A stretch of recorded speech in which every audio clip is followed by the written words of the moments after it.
Fuck yeah.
Fuck yeah.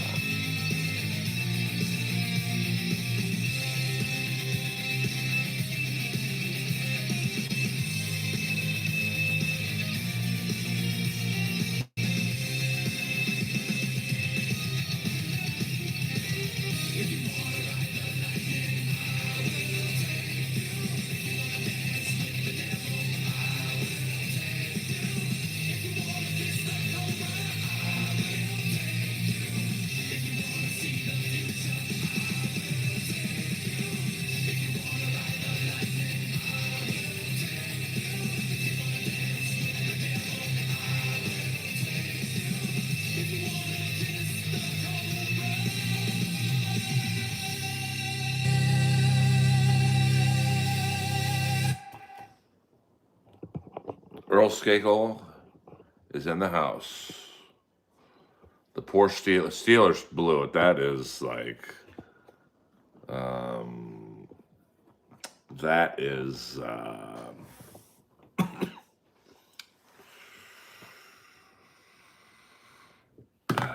I don't know. I don't know what happened to the Steelers.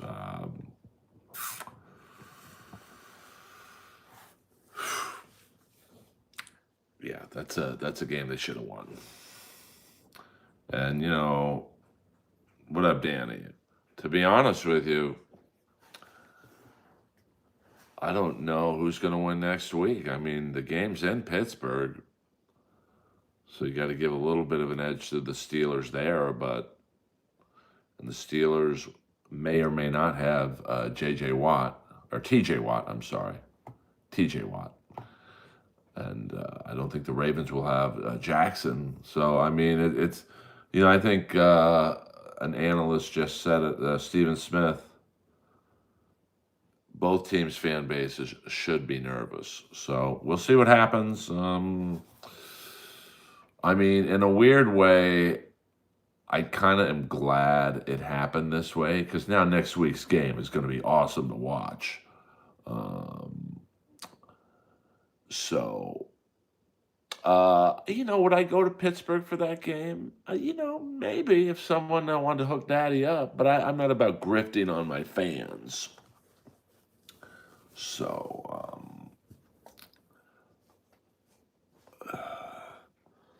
D waiver, you didn't have to put that guy in timeout. I mean, that is like a first year joke book joke. I don't know. It'll be interesting. Roy Cohn in the house. So Dabbleverse questions now are on the table because I have decided that Roy Cohn is Dabbleverse adjacent. So, I mean, that would be an expensive trip. I mean, the plane fare because Daddy only flies first first class, and hotel game ticket. That's a couple grand. So, um, you know, but I wouldn't rule it out, and we'll see what happens. By the way, my set at the Comedy Store last night was okay. Not great, not bad. It was just okay. So, yes, that does absolutely. I'm watching the AEW pay-per-view from last night. So, um, yeah, I mean, I've been on a private jet before. It's no joke. Um, so, we'll see what happens. I was about to ask about your set. Yeah, I mean, it was okay. I mean, it was, the great Chappelle Lacey brought me up on stage. He gave me a nice intro. Before him, Amir K was on, and he was killing. So, the show ran a little long, so the crowd was a little tired, and I was being heckled nonstop for 30 minutes by the girl in the front row who was drunk, and big dicks, Roy. And there was a guy in the middle of the room, very coked up. So it wasn't the best set. I do love that outfield shirt. Now, that's not an original shirt. I think I got that shirt on like Etsy or something, but 100% Roy.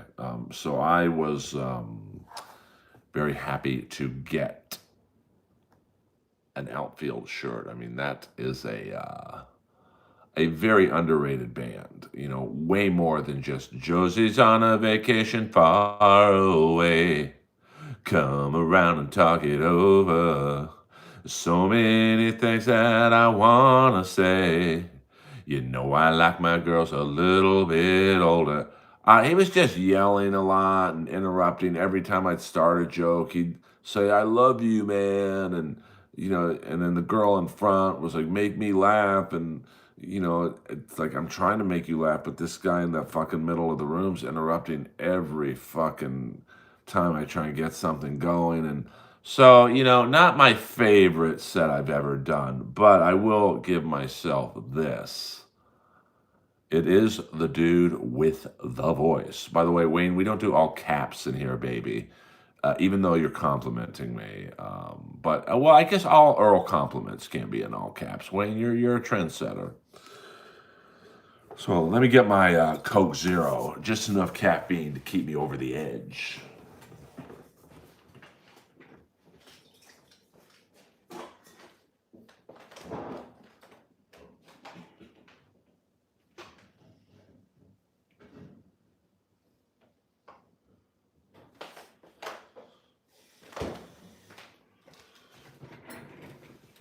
I actually must have drinking my Coke Zero already, so we'll go to Celsius Cherry Cola.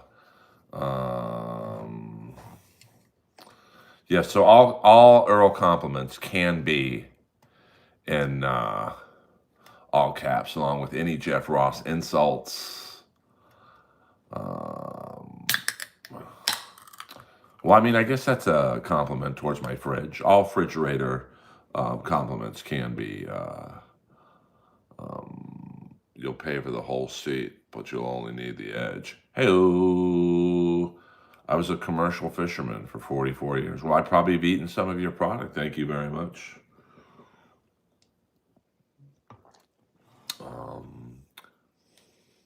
I need a black cherries. Am I famous? Um, well, if I was famous, I'd have more than 16 people in my stream, to be honest with you. So, no, I'm not. Um, how can Roy be in the Dabbleverse? Well, you can be in both. You can be a Dabbleverse and Earlverse fan. So, let me see what commercials I've been in. A Pepsi commercial. I've been in a United. See you, Wayne. I've been in a United Airlines commercial. a couple local commercials that you guys probably wouldn't have never seen. The United Airlines commercial was on Monday Night Football. It was basically, the premise was I played a 50s football player with a bunch of other dudes, and we're on the train, and then they cut to like Mike Singletary on a Concorde, or just to show you the advances in travel. So the funny thing about what up, Colt C, about the Pepsi commercial was it was an ice hockey commercial. Yeah, that Steelers Browns game was a little Earl, you want to put Jeff Ross or Brian Callen through a window first? That's a tough one, man. That is a tough one. I'm going to go with Jeff since I have more of a history with him. The premise of the Pepsi commercial was I was the star of the commercial, an ice hockey player, and our whole team's drinking Coke, and then I sneak in a Pepsi and I start scoring all these goals. Now, love you too, Fly True. The funny thing is, I had told the casting director that I had played minor league pro hockey, which I could barely skate. So the morning of the shoot, it was me and a bunch of minor league pro hockey players who could all skate fantastically, and they were pissed at me, but we made it work. So thoughts on Nick Fuentes? I gotta be honest with you, I don't know anything about him. Yeah, let me gone 10 years today, man. I have many, many Lemmy stories. I think I've told them all, though. Barbell's energy soda. I do like Barbell's protein bars. I didn't know they had an energy soda. I haven't seen it out here anyway. I go to a Vitamin Shop on Fairfax and Beverly. I'm not that old golfer. I never saw Bobby Hull play. I mean, I obviously saw Brett Hull play. I remember Brett Hull when he was with Calgary. So let's get this AEW pay-per-view back. We're now on the Gabe Kidd Darby Allin match.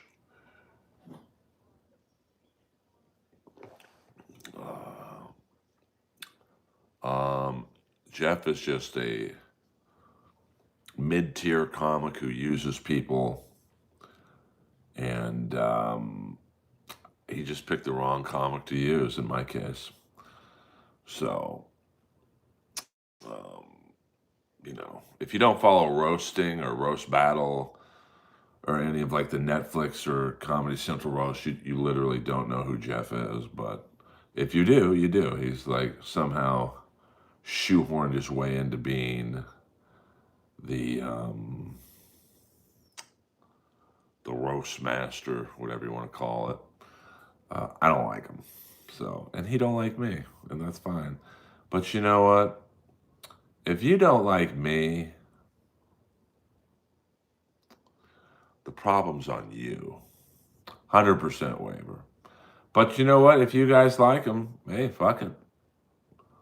I have a deep voice, and I am not the guy who is the voice of EA Sports. It's in the game. I'm just a happy-go-lucky stand-up comic from Los Angeles, California.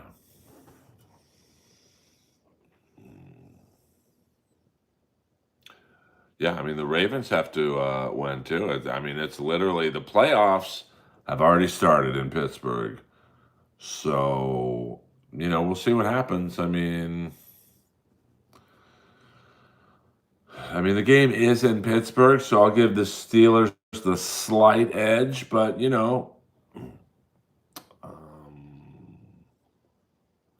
why am I live during the Bills game? I don't know. I just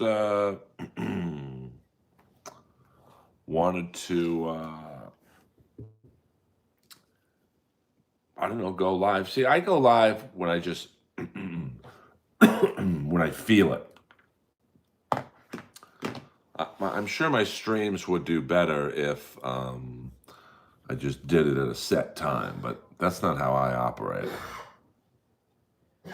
Yeah, Bichetti is he's a character, that's for sure. Yeah, the Metcalf suspension,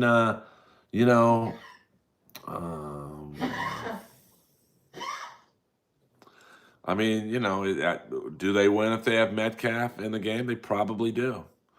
That last pass Rodgers threw to Scantlin, does Metcalf catch it? Probably. So, it's a tough one, man. It's a tough one. I mean, he's one of the best receivers in the league. Thoughts on Zumach now that he has admitted stealing credit cards? I mean, obviously, I'm not a fan of that. Um, I mean, I don't think anyone thought he didn't do it.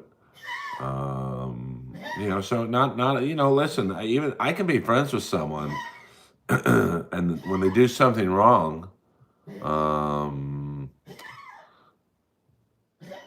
go against them. I mean, it's just what do you? I mean, I'm not a fan. Just like I'm friends with the Quad Father. I didn't like him doing the fake phone call to the cops. You know, yeah. I mean, why admit it now? It's just like I mean, I think the problem with Chad is, he's like the little boy who cried wolf now. Like you don't know what to believe. You know, I mean, I think most people think he doesn't have a girlfriend.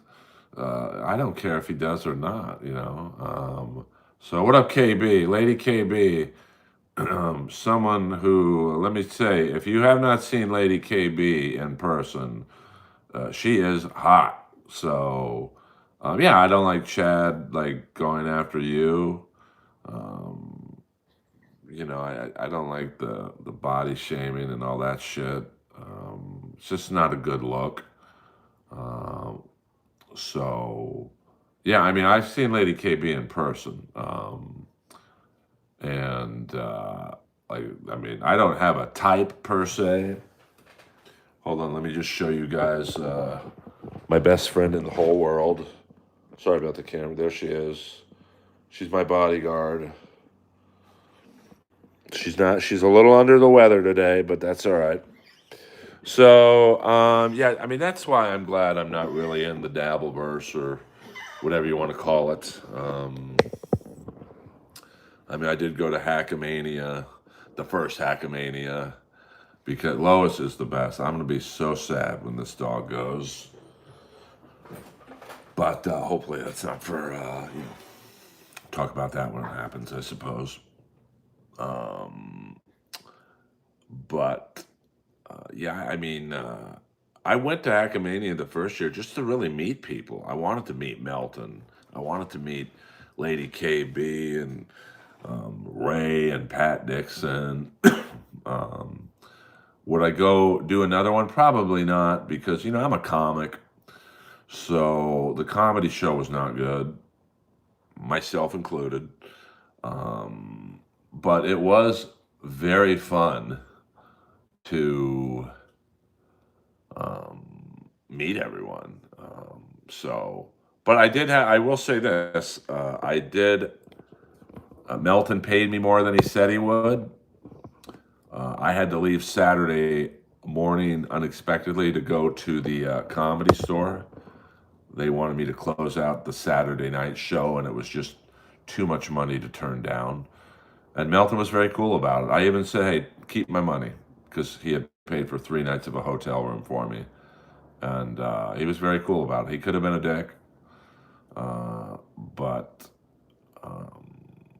yeah, I mean, I don't like a lot of things that go on in the Dabbleverse, to be honest with you.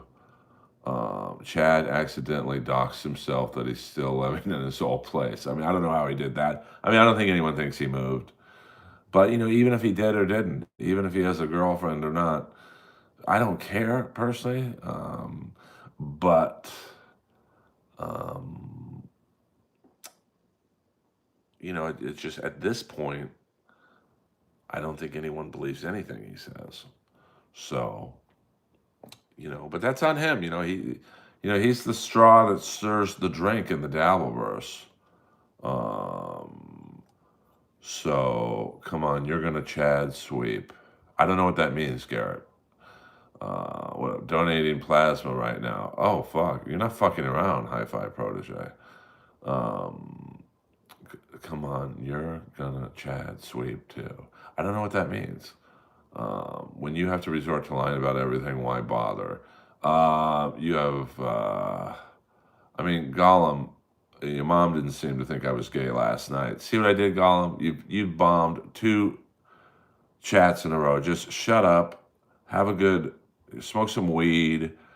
Anyone who goes into another stream or stream with "you're gay" is so far back in the closet.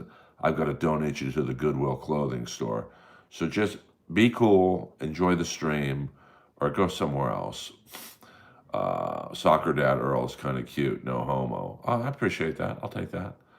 Chad is that one of those? What is wrong with wearing a visor? You fucking losers! My God, you guys just rip into anything because your lives are so fucking miserable. When you're roasting a guy for wearing a visor, it's time to throw in the towel. Earl is pretty honest about Chad. We all have friends who do stuff that is funny but baffling. Yeah, I mean, like I said, there's a lot of things Chad does that I don't like. Are we still friends? Yeah, but that's why I stopped doing shows with him, just because, um, like in the Dabbleverse world, everyone, um,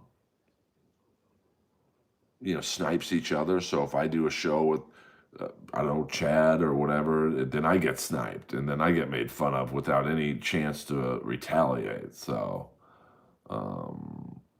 yes, that is very Beverly Hills. No, that's the rag I use to clean my desk off. So, yeah, I mean, that's why, I mean, look at, all the fucking stupid behavior that happens when these guys go play poker in Atlantic City and they're like getting into fist fights and, it's just like a Yahoo chat room meetup. Um, so, oh, Buddhist priest, I've turned down more pussy than you get. Trust me on that one.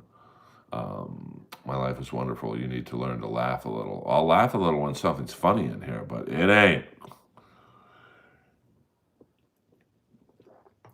So, Chad hangs out at sidelines, and I don't know what that is, Keith. I don't know. What's up, Hogan? Hulk Hogan's ties. Don Fry had to go to the hospital. Thought he was. Oh fuck, is he all right? Don Fry, along with David Arquette, probably the first two celebrities I ever had on the Inappropriate Earl podcast. And I love Don Fry, so I hope he's all right. But you got to figure a guy like that, um, his body's like, it's been through some fucking wars. So I hope that he's okay. I mean, I have a lot of love for Don Fry. I mean, an OG UFC guy and Pride. I sat next to him at Rob Schneider's wedding, and I was just fucking around with them. No, I had them separately. Um, would you ever collab with Tony Mazer? I would not. I love Tony, but I just, um, I don't like collabing with anyone. I just like doing my own stream. Teddy, I don't have to prove shit to you. So I'm watching the AEW. I just finished the Mercedes match. So far I've seen three matches. The Takeshita, no, was it the Okada Takeshita match? That was very good. Great storytelling. And oh, okay. Thank you, Felix, for the update. And no, I like Tony Mazer. I don't need how much dollars for the Del Rey dirt. Oh, I mean, that guy's a clown, man. Complete clown. I mean, that Steeler game was tough, to be honest with you.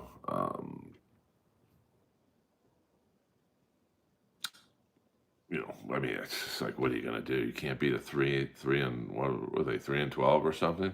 See you, Buddhist priest. Love you, brother. Yeah, smash the like and subscribe button. I'm just Triple H is a better promoter than Tony Khan. I mean, I don't know about that. I mean, Teddy. I mean, the WWE is helped by being around for 50 years. I mean, I think people forget that AEW has literally only been around for 5 years. So I don't think you can barely compare the two. Although I will say the Khan family probably has more money than Vince McMahon or Triple H or whoever runs the show there. So, and I like, to be honest with you, I like AEW's roster better. Where AEW fails is what a bonjour, Stugats. Where I think AEW fails is in their long term storytelling. You know, people don't care about the storylines. And if you don't care about who wins, then, you know, who cares about watching the pay per view? Like the storyline with, whoa! Uh, oh, fuck. The storyline with Takeshita and Okada has been amazing. So you actually care. Man, this is a good game. I mean, I got no skin in who wins this game. I mean, I guess I'd root for the Eagles, but um,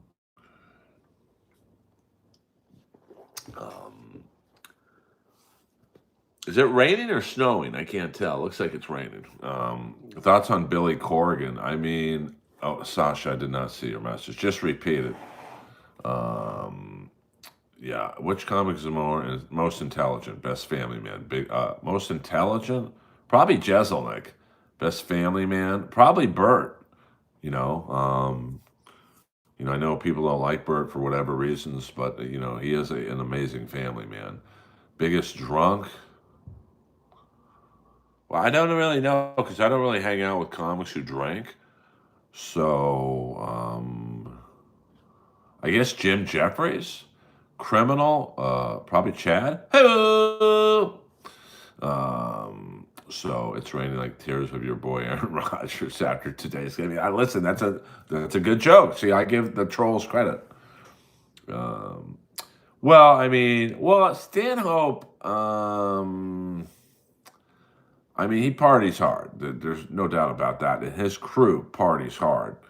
I mean, I think Jim Jeffries, if he still drinks like I knew him when he drank, is him and Ron White they go pretty hard in the paint. Most intelligent Seinfeld, best family man, Callan. What the fuck?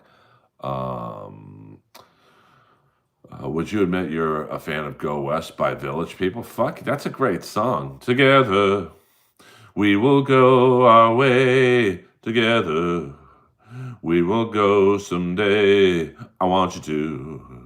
Your hand in my hand, go west. Lots of open air, go west. I mean, that's a great song. Best Daddy, Dalia. What the? Well, when he did drink, Ron White went pretty hard. Brian Regan seems like a good family man from what I know, which is nothing. Well, yeah, I mean, there's other good family members. I mean, I don't really know a lot of comics. Sarah Tiana is, like an amazing mother and a great comic. So, that would be my pick for best family comic. If Bert is not best non-comedian, yeah, I would say that's Sasso. And he's a great guy too. Very, very cool. And he lives in Austin, doesn't he? I don't. Jay Leno's someone you never hear anything bad about. I was on a lineup last night with Harlan Williams, so. Well, I mean, Chevy Chase is a legend, so. Who loves his? Jay Leno. Yeah, I mean, Will Sasso's Jesse Ventura is pretty fucking cool. So Earl Skakel live Sunday afternoon, early evening, and do you like Ari Spears? Not really. I don't dislike him, but I don't necessarily like him. I guess. So, I mean, some people love doing the road and staying in those shitty hotels. Just left the gym. Fuck yeah. Yeah, I love see, this is a stream I'm envisioning, but with like 2,000 people in it. Are you a millionaire? As a matter of fact, I am on paper. I mean, I've got a condo that's appraised at $1.1 million due to family investments and other streams of income. I am, to be honest.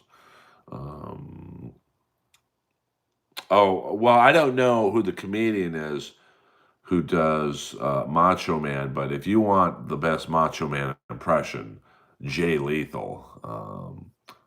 Were you invited to the Jeff Ross Christmas pool party? Oh, gross. No, let me tell you who it was.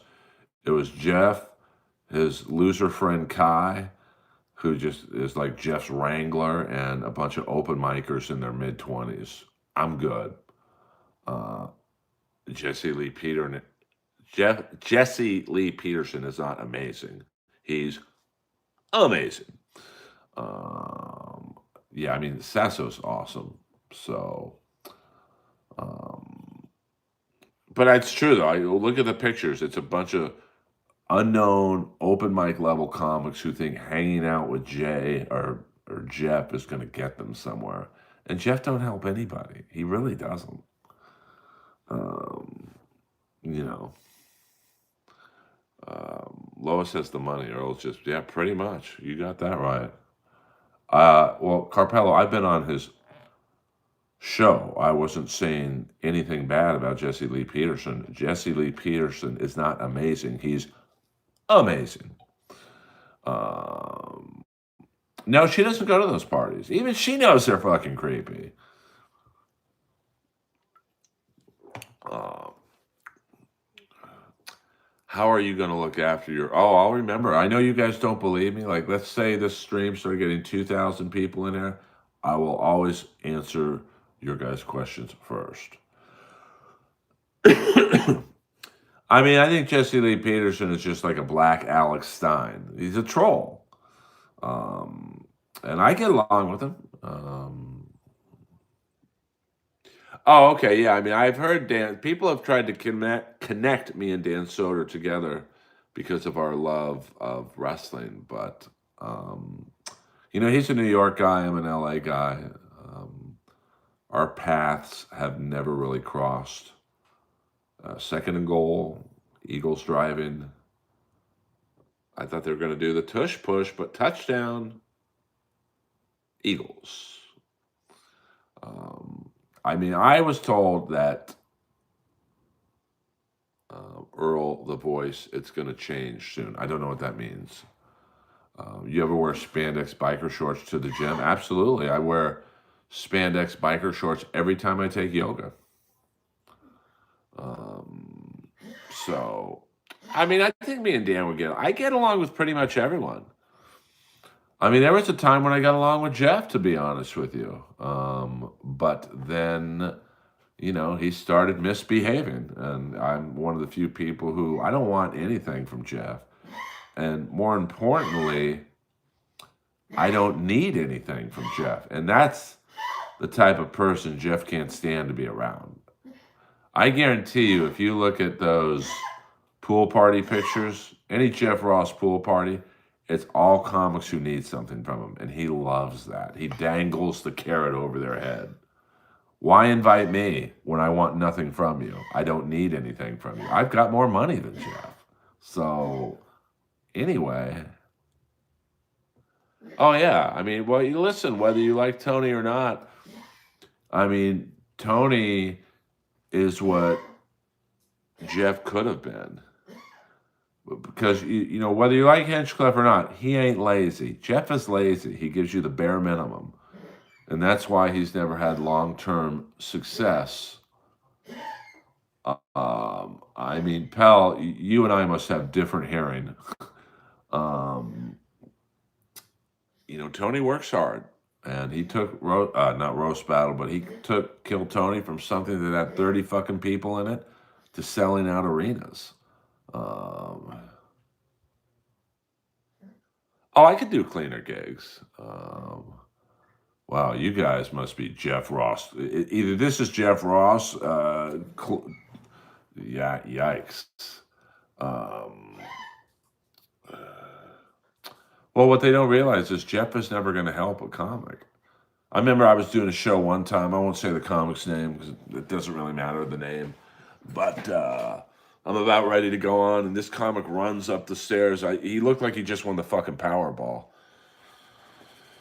And I was like, "Hey man, what's happening? You get a good gig? You get laid or something?" And he's like, "No, Jeff said he's going to help me get in at at the comedy store."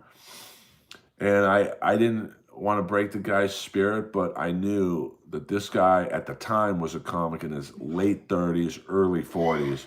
Jeff was not going to help this guy get past at the comedy store.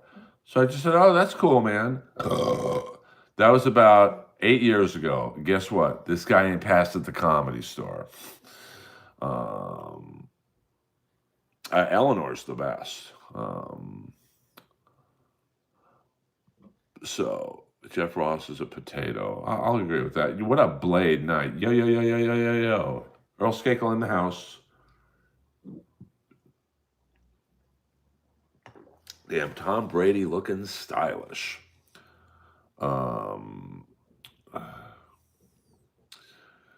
Jeff is so unfunny, it's still not funny. I mean, listen, if you think he's funny, go watch his specials.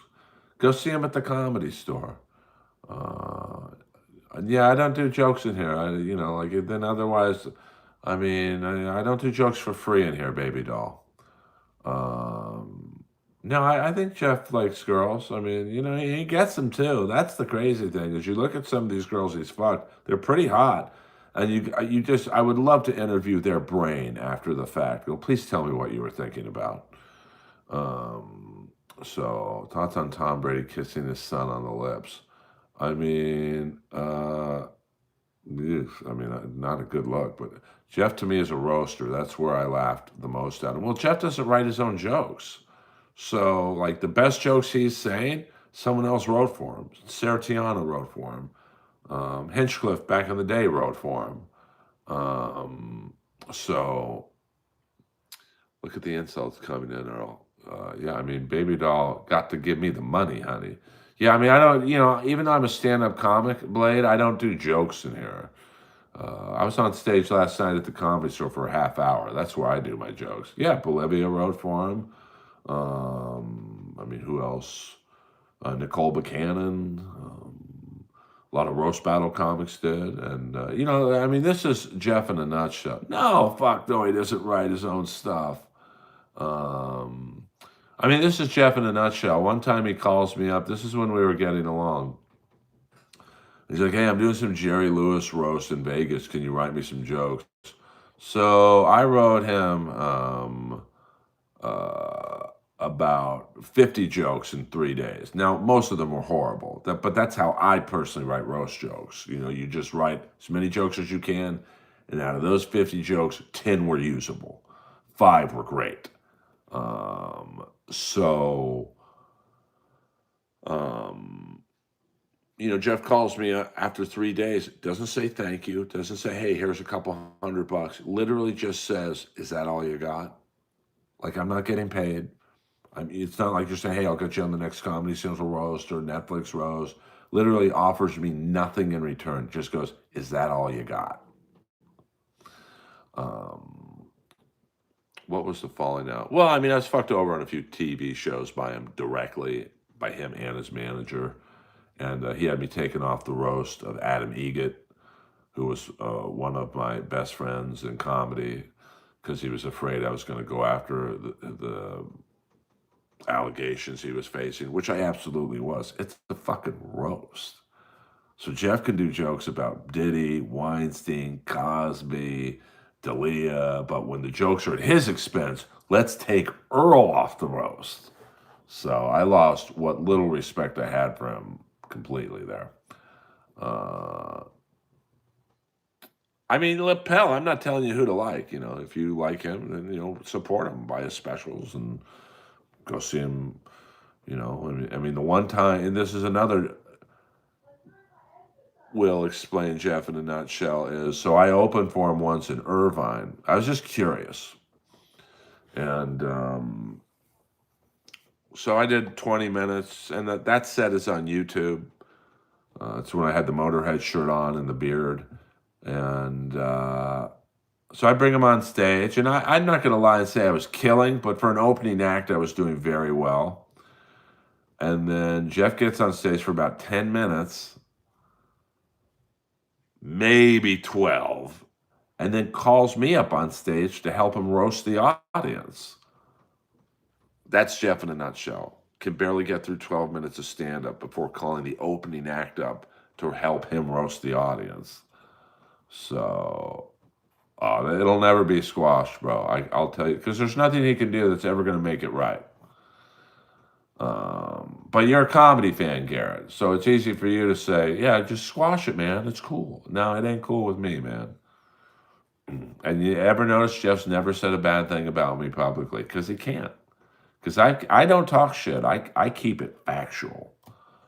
And the truth is, it's the greatest roast joke you can come up with, because you can't really argue it. So, but if you guys like him, go support him. I don't know. Yeah, isn't that crazy? I've been told now, the one time I judged Roast Battle about 2 months ago, Jeff wasn't there, but I've been told if I ever want to watch a show that I helped create, I have to apologize for Jeff. I mean, how would that even sound? Hey, Jeff, I'm really sorry you fucked me over on 2 TV shows and had me taken off the roast of Adam Egget because of your allegations, not mine, yours. I'm sorry. Well, no, I mean, listen, I had people writing for me for Roast Battle, but I used maybe 70% of my own jokes. Yeah, well, I mean, no one understands the venom until you get fucked over. It's like, when you get cheated on. Now, I've been cheated on. I've cheated. So I know the signal's going both ways. And, when you get cheated on, all your friends try and help you by going, hey, you know what? There's more fish in the sea. She doesn't deserve you. You're the man. Blah, blah, blah, blah, blah, blah. And then when that person telling you that gets cheated on and you try and make them feel good, they're like, fuck that bitch. That fucking cunt. I'm like, well, that's not the advice you gave me. So when something happens to you, like, I hope if there's any comics in this room,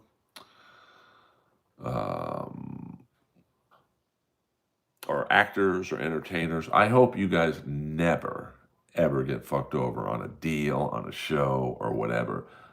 But in some ways I do. So you can understand my venom. So, then you go, okay, now I see why Earl was mad. And keep in mind, the 2 shows he fucked me on were 2 television shows. They weren't like a local comedy show, I mean, Roast Battle was the biggest one. I mean, I literally went 4-1 on international television. And I never saw the show again. But yet, 3 people I beat got all 3 seasons. That's a direct dig at me. And and I could have sued I could have sued Jeff and the network for all the conflicts of interest that were really only pliable to me. So, well, that's cool, Articulate John.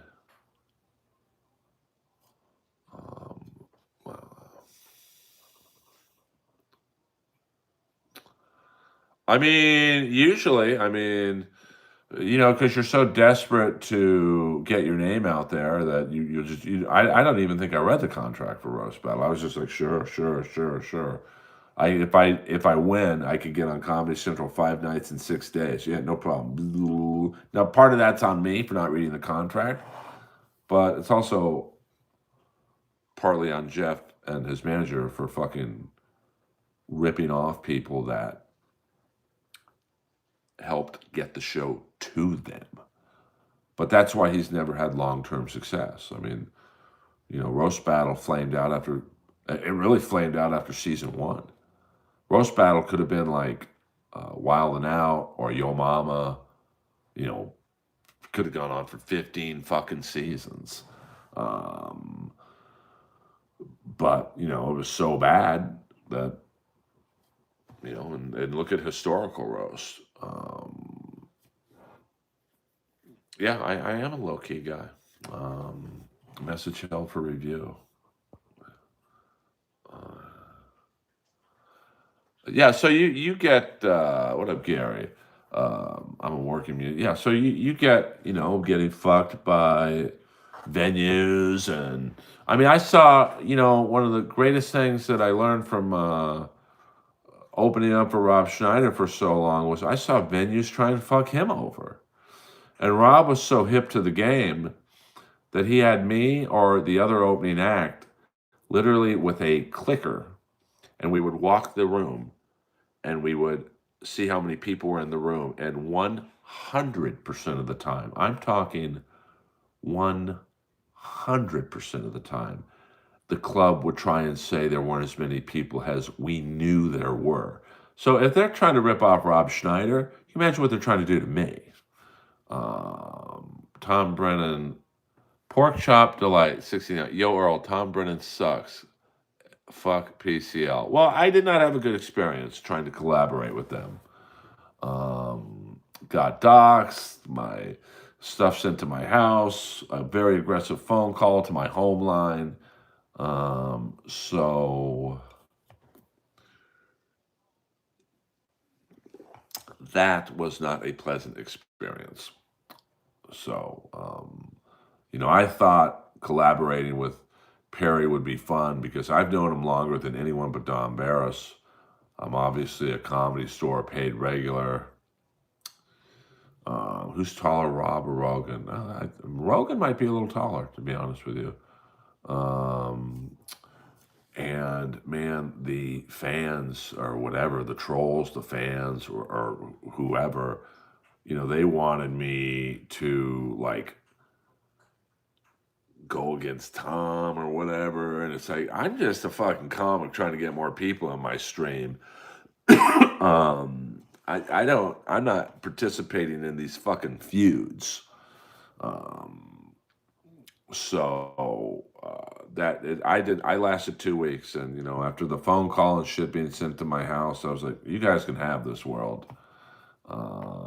You literally are kicking out someone very funny that could add, not necessarily to the stream, but could like bring more entertainment to you guys. And which is why I love like Yonder Wizard, who's a Kill Tony performer. When Yonder Wizard does a stream raid, I get anywhere from 1,000 to 2,000 people in my stream. Not one fucking troll. Not one.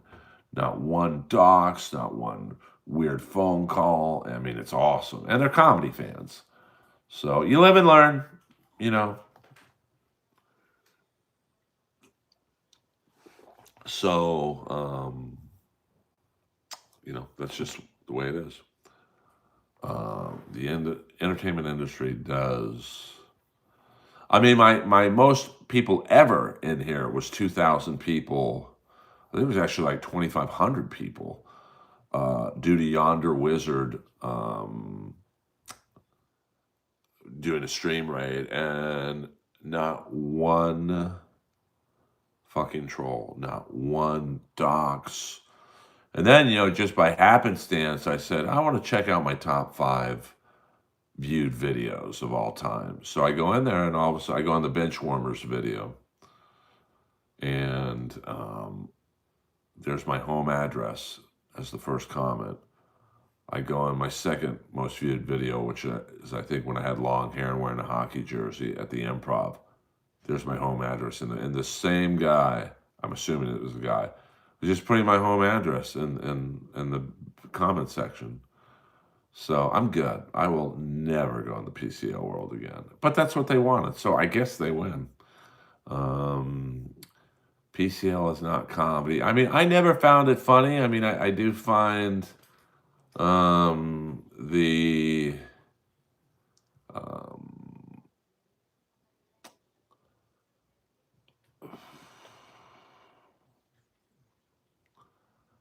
I do find it's just one note. I've never laughed once. Um, but listen. Obviously, he gets 1,000 people in a stream, and he must make at least $1,000 a stream. So maybe I'm wrong. Um, well, Yonder Wizard is an Austin-based comic. We all know you live adjacent to the John Barbados store, 100%. But when you're putting someone's home address on the internet, I mean, what's the end game there? You know, I mean, that's what I don't understand. Um, so, I mean, and there's some unhinged people out there. All it takes is for one local Southern California person to get my home address, and who knows what happens. Now maybe I'm being a little dramatic, but so my love is larger than life, larger than life. Some people are just retarded. Well, I can, and listen, I had a podcast called Inappropriate Earl. So no one loves a good inappropriate joke or whatever you want to call it like I do. Nobody loves a good fucking rib like I do. But, you know, I just don't get the doxing. I don't get that at all. I didn't like it when Chad did it. I know in the Dabbleverse it's happened a few times. Um, um, what are you going to do? Is Man Cow still around? I haven't heard his name in a very long time. Um, well, like ribbing is fun. Like what would have been maybe even remotely funny is if they sent me a protein shake. Knowing that I'm a health nut. Hey, I'll try it out. But I don't know. Um, I mean, that's a dark world, and it started when I went to a mutual wedding. I went to a wedding of a mutual friend of Perry and Tom's, and the friend sat us at the same reception table, and I just thought, fuck it. I mean, it was approached to me, hey, why don't you guys have the PCL crowd or Perry's stream when they're ending, they'll stream snipe you or no stream raid you, and so you get all their fans in there. And the first time it was kind of fun. I mean, I sensed a few trouble spots, a few people who didn't like Tom or whatever. And then, Pell L gifted 5 Earl Skakel memberships. Pell L, you're new to the stream. This is what I do when someone donates.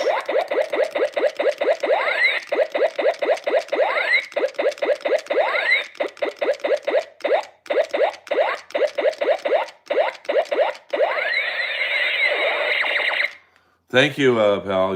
We're a small stream. I'm not going to say my stream survives on donations or super chats or whatever, but anytime someone gives, we appreciate it. And to whoever got the gifted memberships, please show your love. And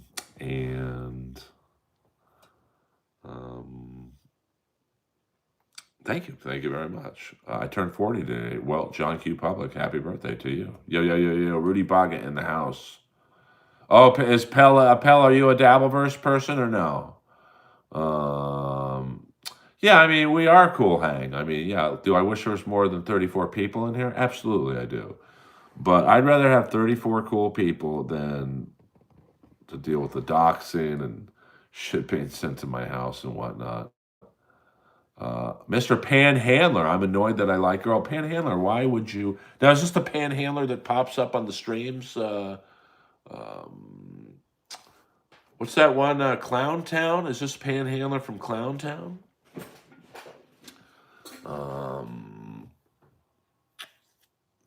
I think I've seen you go at it. Oh, that is okay. Cool. Well, Panhandler.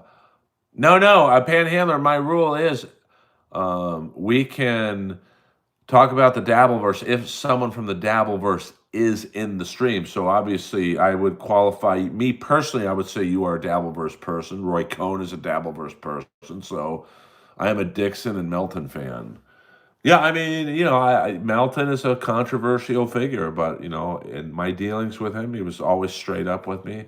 I met Dixon at the first Hackmania. We literally spoke for maybe 5 minutes. It seemed nice enough. Seemed kind of quiet, but I know today was a big day in the Dabbleverse with Chad finally confessing about the credit card thing. I don't get why he's confessing now, but hey, what do I know? You and Lois had a wonderful long walk the other night before it started raining, and Lois didn't want to give in to the rain. She fucking hates the rain. Anthony Cumia said you're too bad for his reputation, and he can't be seen on screen with you well, bro, you got to learn how to spell controversy first. I've never once dealt with Anthony Cumia.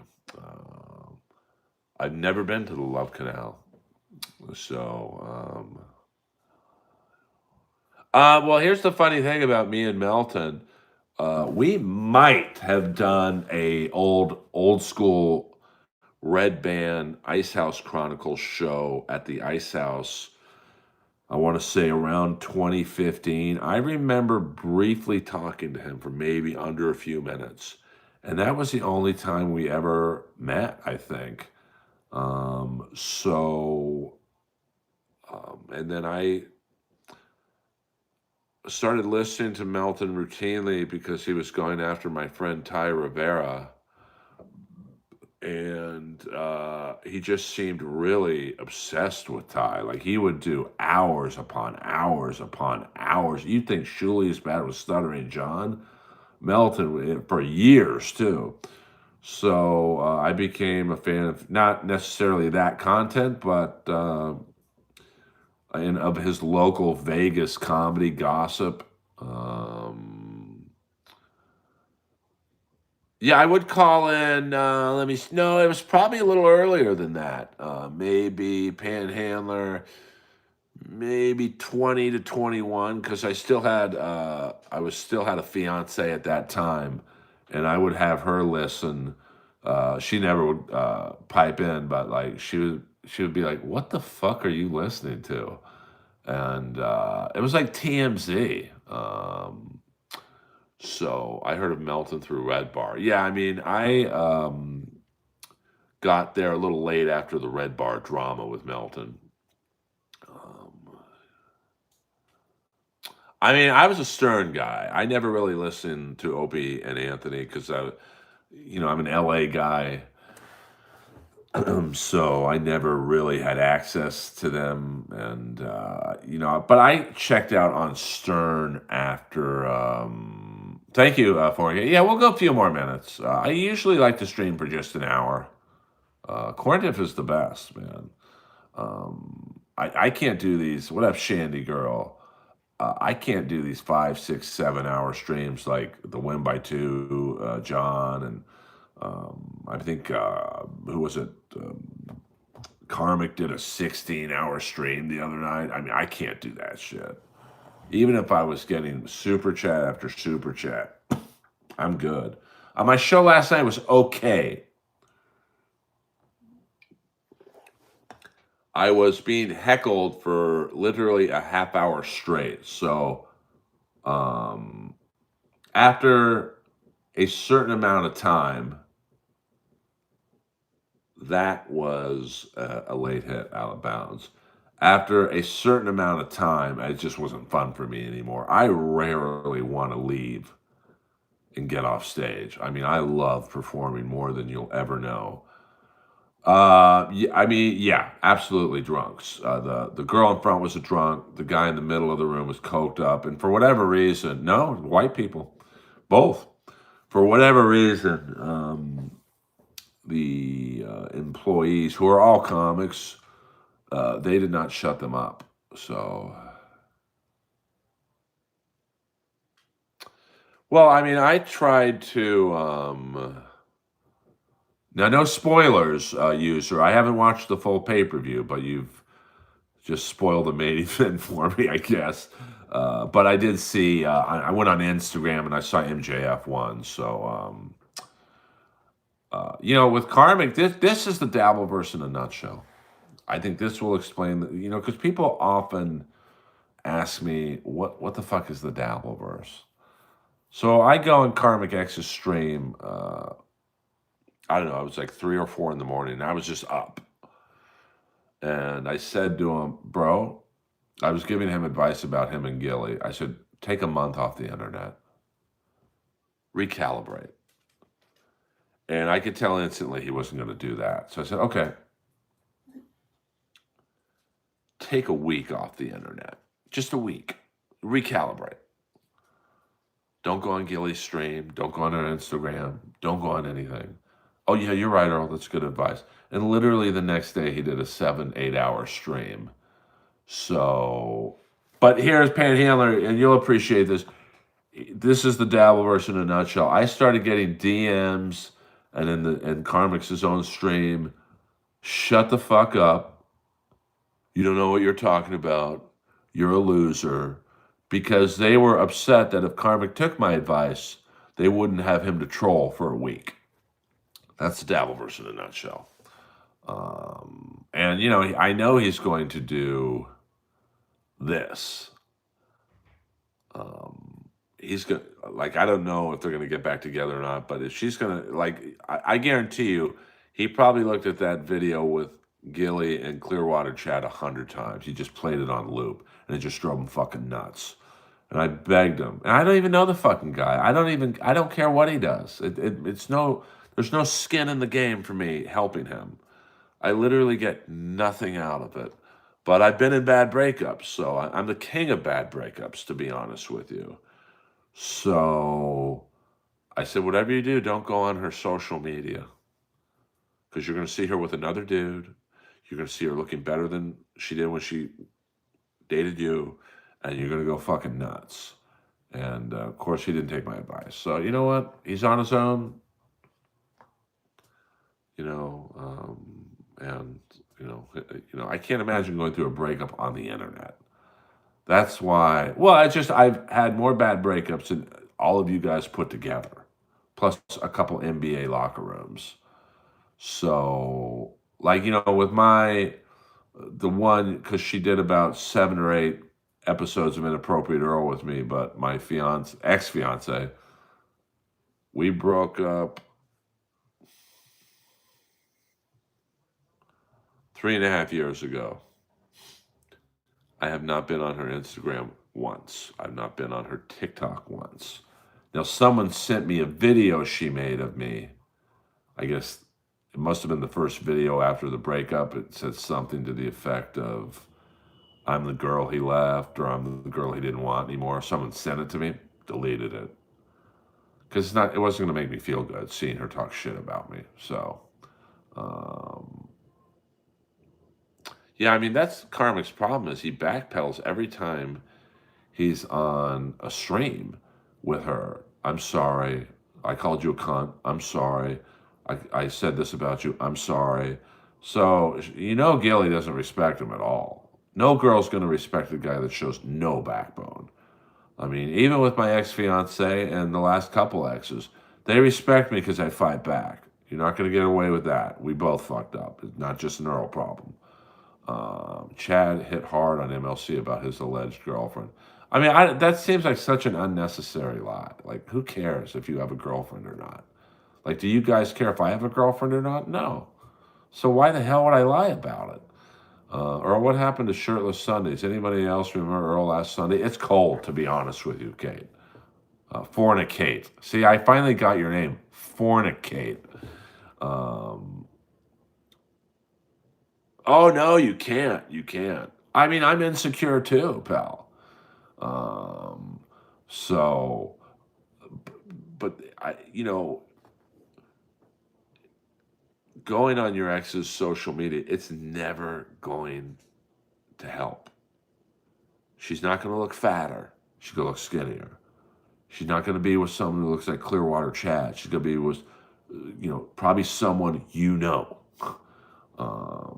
and it's just never going to help. It's never going to put you in a good mindset.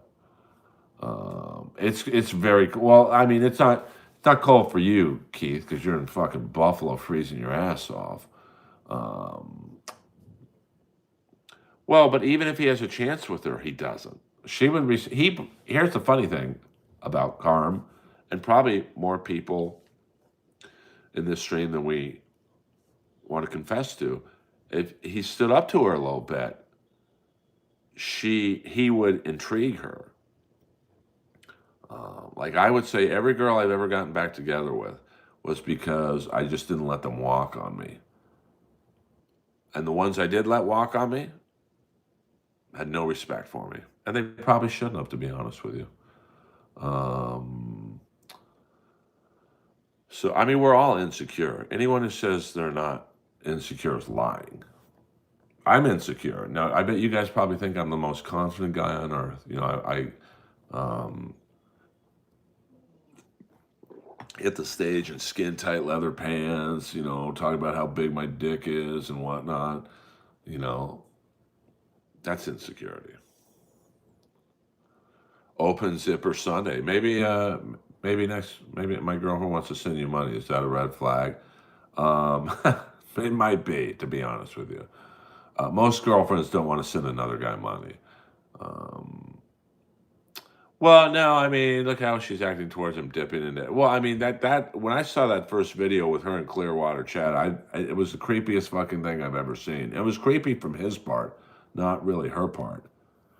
I mean, I guess she invited him to the show. Don't think that wasn't an accident. I mean, here's a guy in Clearwater Chad who sat there and literally talked about wanting to get with Gilly for fucking like 2 months. And then the first weekend she's single, he's at her show in Buffalo. Like, that's fucking, I mean, bro, act like you've been with a woman before, bro. Why the hate? That's not hate. It's like, that's creepy to sit there and go on Dabbleverse only streams and go, I'm going to get with Gilly. And then the first weekend she's single, he shows up like, you know, I mean, dude, if you don't think that's creepy, but that's not hate, that's just stating the obvious. I'm all right, Joe. I'm all right. Creepy Mo, I believe that was Pell who gave you. He's anything but smooth, bro. Now I don't think he's funny at all, but like, you know, I don't hate anybody. I don't hate anybody I've never met before. So, where do you all think Jenny Jingles is? I mean, probably with her husband. You know, I don't know. Well, I mean, it's perfect timing, and you know, he was invited, but like, you know, when you're going on a stream saying you're gonna get with someone, like that's creepy in and of itself. Like, you know, do I find Lady KB attractive? Absolutely. But I'm not going on streams going, I'm gonna get her. Like, I mean, come on, man.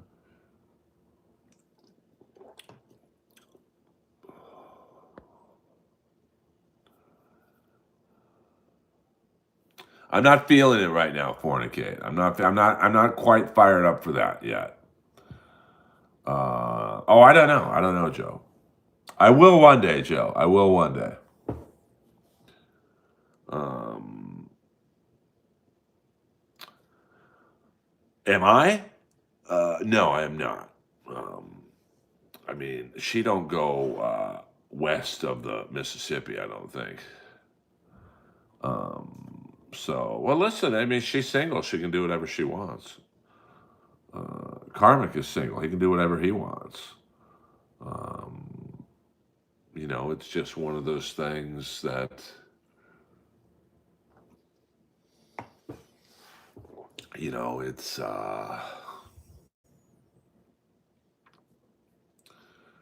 know, I don't know. I mean, like when she starts, I mean, if he got that upset about dancing in between shows at the Funny Bone, you know, when Gilly was dancing with the staff, like, because you know, when I used to open up for Rob Schneider, obviously Rob doesn't come out in between shows because too many people would bug him.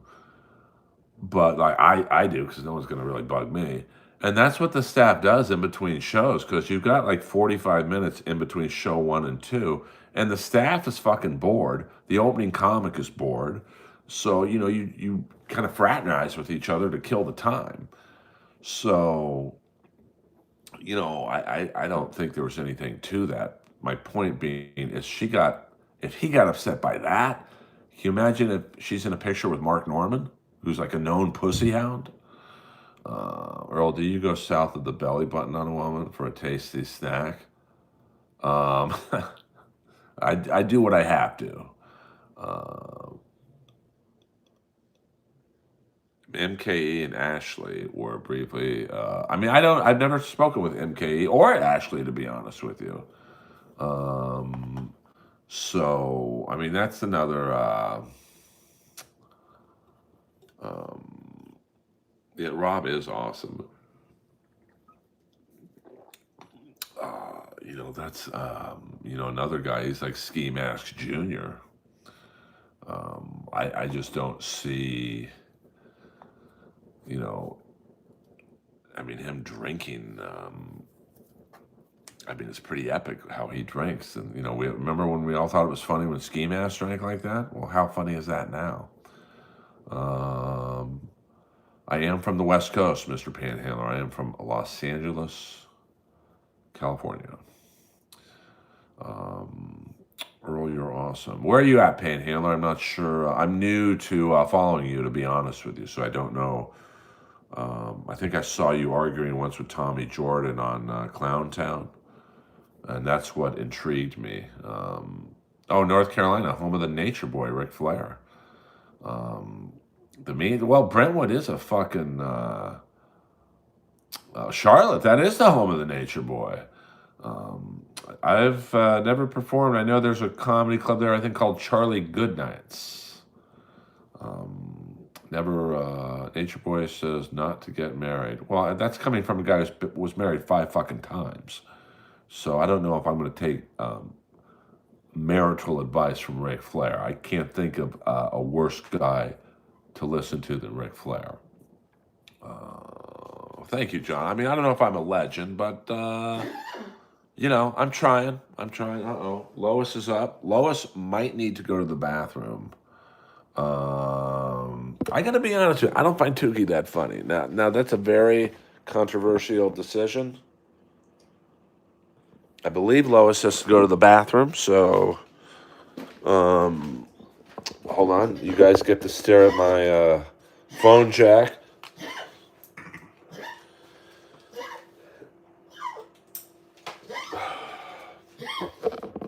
Sorry about that. I find Tukey funny for like a few minutes. And then it's very one note. Like I do like his little Kevin character. But after like 3 or 4 minutes, it's the same shit.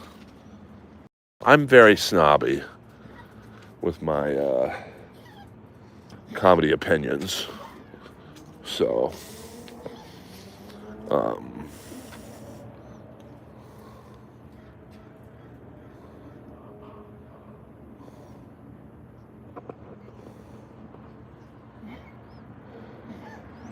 yeah, I saw the biggest fucking raccoon in this dumpster the other night, and it was looking at Lois like it'd be a nice fucking snack. So,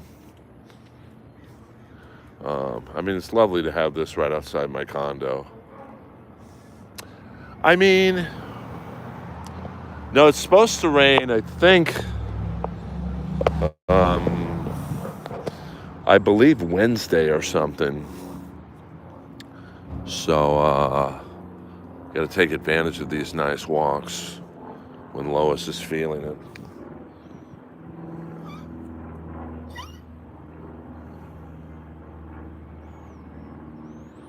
Yeah, Lois is an amazing dog. For those of you wondering what the hell the cough is, she has a partially collapsed trachea. And it's just there is a surgery for it. But Lois is at least 15 years old. So it's not really a surgery I want to put her through, to be honest with you. But she moves pretty good.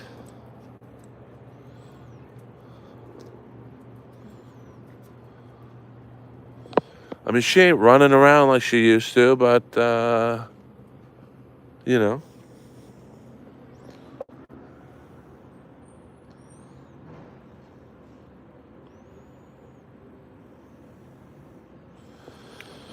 Well, I just have, to me, since I am, a Comedy Store paid regular,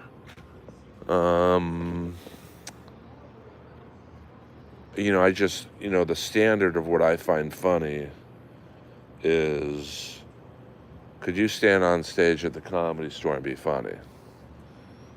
Like last night, I was on a stage with some of the funniest comics in the city. Amir K, Chappelle Lacey, Harlan Williams. So, Lois is a little slow today. But, she loves the fresh air.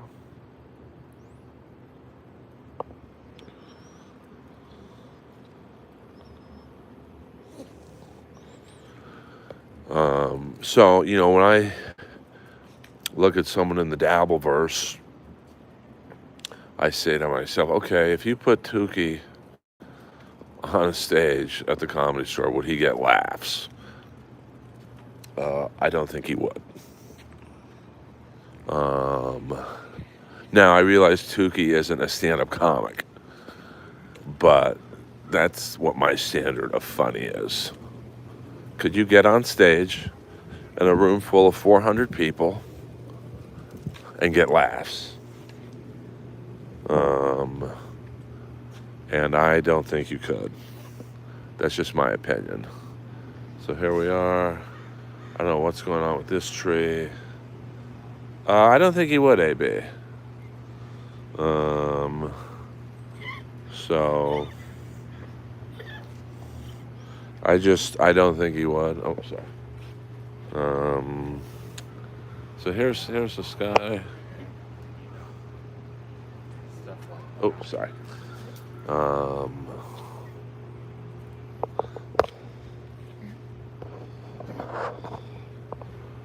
Come on, Lois.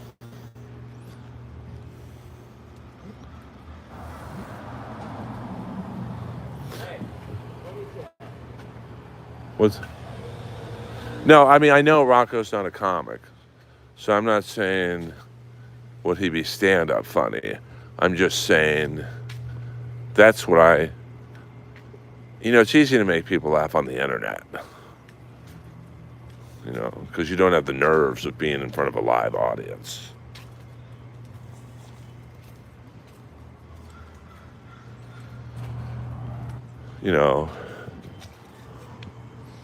Do what I had to do last night. Go on to a crowd at 1 a.m. They're tired. Shows run long because the first show ran long. They've probably had to wait for, 30 to 45 minutes outside. And it was pretty fucking, pretty cold last night. Get laughs under those circumstances. So,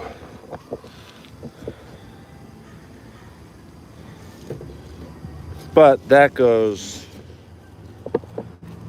back to me being a comedy snob.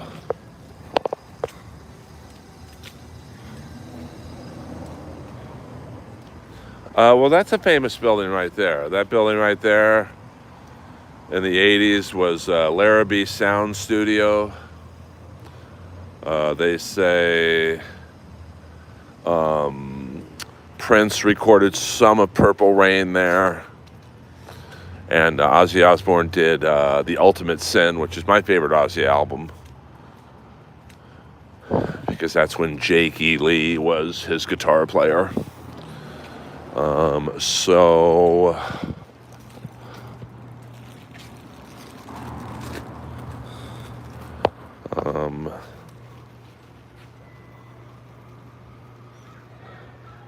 Yeah, Ultimate Sin, great. Now, a lot of people don't like the production on the Ultimate Sin because they say it was actually a little too glossy. But see, Lois made a doo-doo right here, and I'm going to pick it up.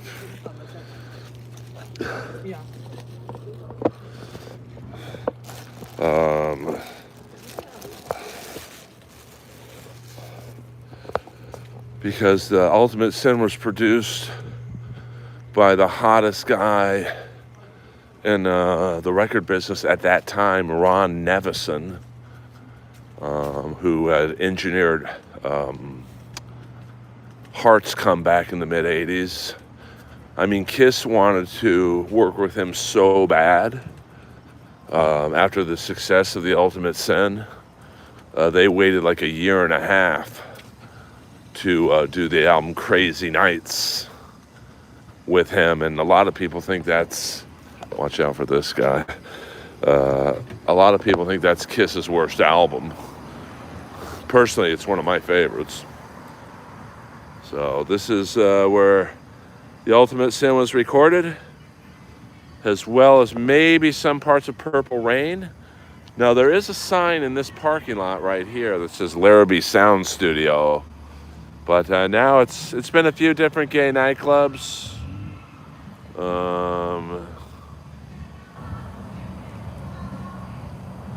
Oh, shit. What up, Angry Chair? Now, no spoilers on the AEW pay-per-view. Because damn, it's nice out today. I have not watched it. So no, is that really true? Did Stan Hansen really do that?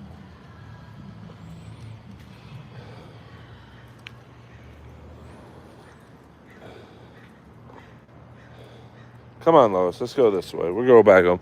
I mean, Kiss, you got to go into a Kiss concert or an album, to be honest with you.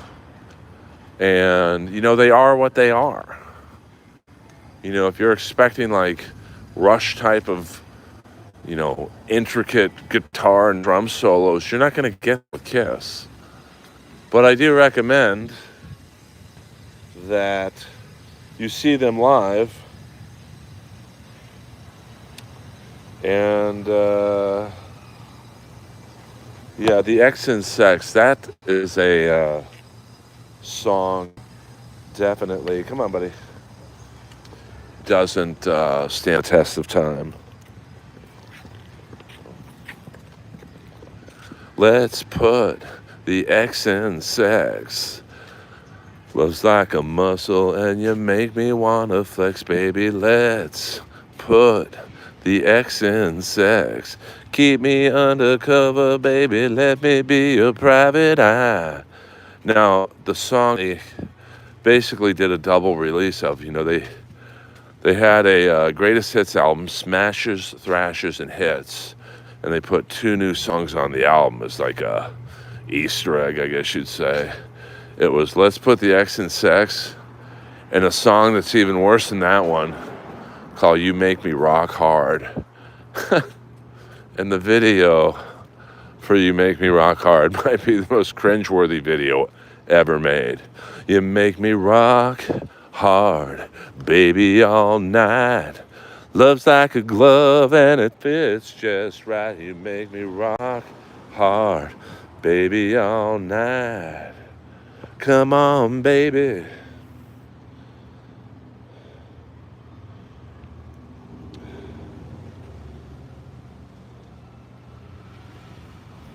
Well, I mean, listen, I actually live a very stressful life. The world of stand-up comedy is,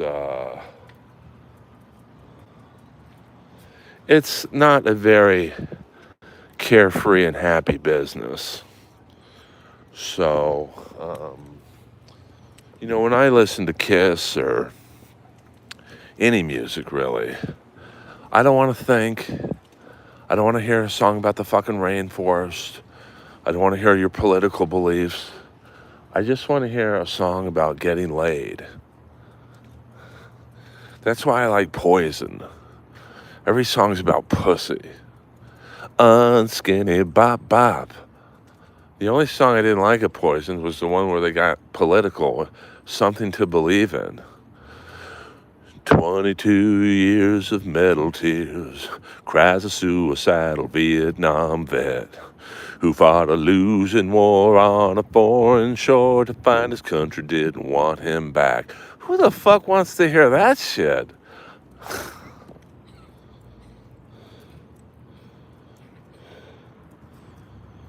I've seen Steel Panther in concert. It's beyond funny. And when I saw them, I think in early 2019, I've never laughed so hard at a concert before in my life. Even at the merch booth, they were fucking funny. Come on, let's go this way. They had a shirt for sale, just in big black big neon letters on a black t-shirt. Yeah, that's a nice Maserati. And on the front of the shirt, it just said Pussy Melter.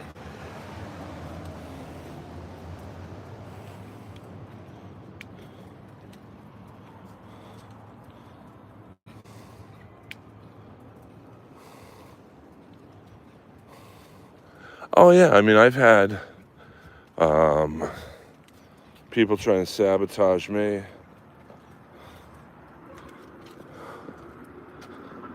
You know, hell, even in this stream, the other day, someone came into my stream talking about the comic Lee Syatt. Now, I did Joey Diaz's podcast, so I know Lee. I've known him for a while, I guess. And, hey, how are you guys? And someone's in my stream saying that Lee deserves a Netflix special and like trolling me about how great Lee Syatt is. And so I said, there's about 500 people who should have a Netflix special above Lee. Not saying anything bad about Lee, just saying I thought there were more deserving people than Lee for a Netflix special. Well, then this person goes on, I guess Lee. Oh, sorry. Come on, buddy. Let's go. Come on. I guess Lee has a live stream saying, hey, Earl Skakel's talking shit about you. I wasn't talking shit about Lee at all. And then that got Lee going. He said, well, Earl's just bitter. And like, if you guys know me, I'm really the furthest thing from bitter. I wasn't even saying Lee's not funny. I'm just saying, you know, there's many more deserving people to have a Netflix special, but you know, that just goes to show you the trolls are starting to like find or start a war between me and Lee. That's the internet in a nutshell. Hey, let's get two nice comics who, hey guys, how are you? Who, talk to you later. Who don't really know each other, and let's get them arguing with each other. Yeah, they were trying to drum up like some fake beef between me and Lee. But it is kind of funny that he said his only retort to me was Earl's just bitter. How am I bitter? Like, because that's what I don't like about comedy. In the comedy world, you're labeled as bitter if you're honest. So, yeah, but there's no fucking beef in a feud between me and Lee. Like, in my opinion. But I just found it funny that someone was trying to make a feud. All right, here are the highlights. Rogers back to pass. He's at the 15. I don't know if that was...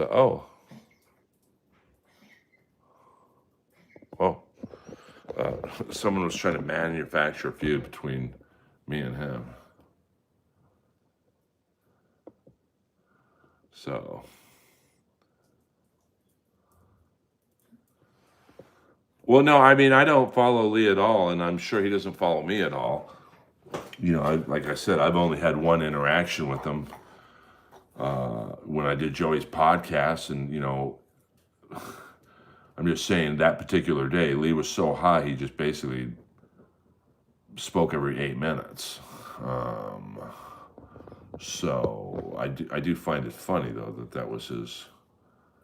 Yeah, I mean, like I said, I mean, I did...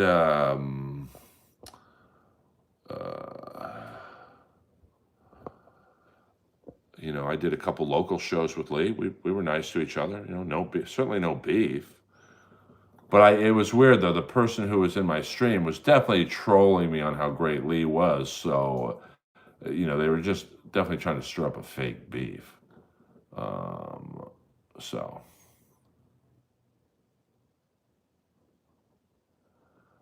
Yeah, I mean, I don't have a problem with them or whatever. But, I mean, I just thought it was funny that, I mean, I'm a lot of things.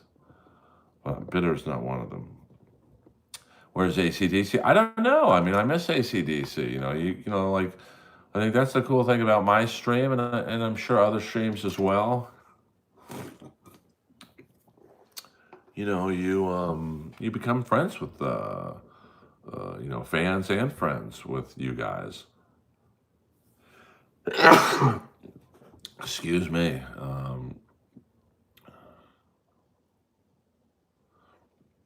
Well, I mean, Kevin's not really one to talk about personal appearance. But I have a feeling you're trying to stir up shit, Waver. And I'm not wearing a visor to look cool to Kevin, to be honest with you. Do you care about Google? I'm not even going to... Are you trying to get me to say something that sounds close to the N-word?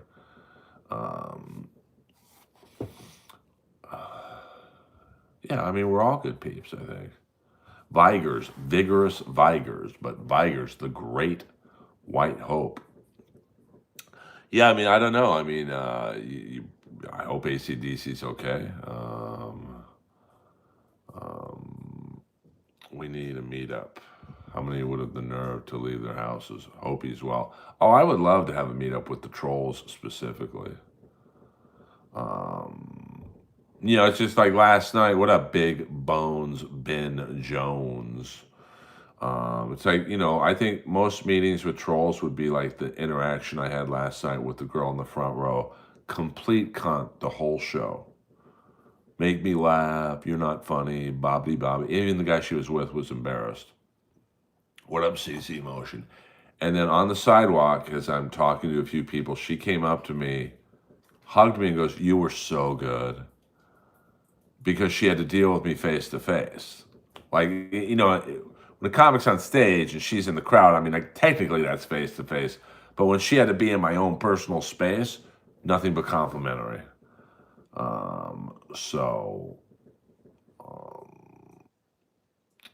Did you get heckled? I got heckled last night for 30 straight minutes.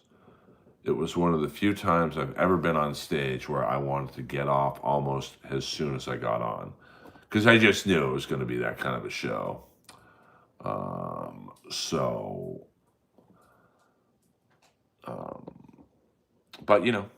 that's the nature of my job.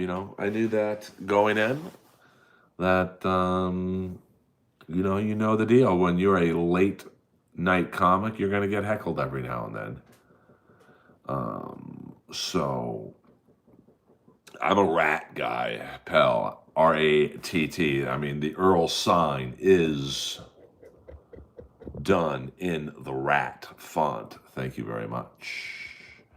And I have a feeling if I met the troll or the other heckler who was sitting in the middle of the room, if he saw me on the Comedy Store patio, he would have hugged me and said how funny I was. So I would love a troll meetup. No fake names.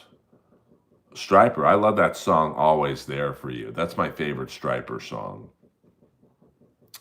Love can be so cold. So, was it Dave Sierra? I think it was Dave Sarah. Earl, I would have been like, be gone, thought. It is awesome, by the way. The Great Rat font. Yeah, Trollomania. That would be so fun, though. You get all the trolls who talk shit. Okay. You all stand in line for the shows you listen to the most. It's like a kissing booth. Summertime Girls. That song by Y&T was the best thing to happen to that band and the worst thing to happen to that band because it was like Y&T selling out doing commercial bubblegum pop, which was the complete opposite of what their fan base liked, you know. But hot girls in the video. But that wasn't what Y&T was about. You know, Y&T was like Tesla. They were in it for the music. I mean, Dave Menichetti is an amazing guitar player. We'll go 2 more minutes, guys. We're going to hit the 100-minute mark. Yeah, I mean, Mean Streak, I mean, Y&T was a great, great band. You know, they're very similar to the Tubes from the standpoint of the Tubes were awesome as a, you know, punk band. White Punks on Dope and many other hits. And then, you know, the record company was like, hey, we need a poppy single. And She's a Beauty, obviously, they made a lot of money on that song, was the best and worst thing to happen to that band because it changed their fan base from punk, gritty punk fans. And I don't mean punk like Fear or, you know, the Sex Pistols, but to like people who watch MTV. So, Backstreet Boys have just remastered